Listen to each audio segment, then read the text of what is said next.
Bon, allez, on se retrouve après ces 2 mois de vacances qui sont à présent terminés. J'espère que t'as pas trop le seum. Évidemment que je chiale, putain. Et on va parler d'une petite astuce qui va te permettre d'additionner facilement 2 nombres relatifs. Bon, dans un premier temps, ce qu'on va faire, c'est qu'on va imaginer un jeu où il y a de la baston. Et on va prendre d'un côté l'armée des plus, avec des soldats tout gentils, tout mignons. Et de l'autre côté, l'armée des moins, avec des Dark Sasuke bien vénères.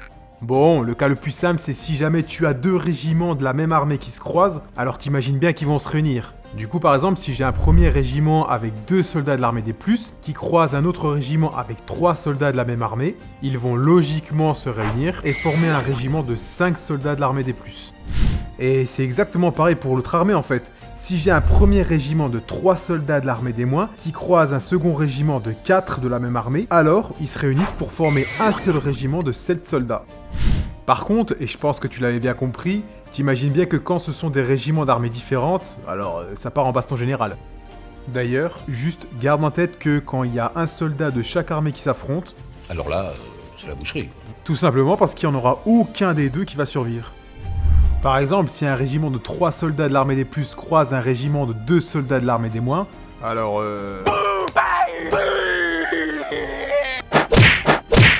Et au final, l'armée des plus qui avait le plus de soldats sort vainqueur et il en reste qu'un.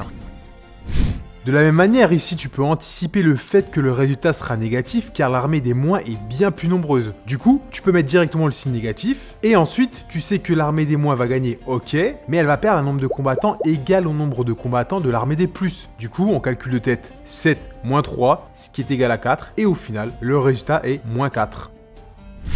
En vrai, ce que j'adore avec cette manière de voir les choses, c'est que c'est exactement ce qui se passe d'un point de vue mathématique. Dans un calcul, il y a 2 étapes. Déjà, on gère le signe, et ensuite on effectue le calcul numérique.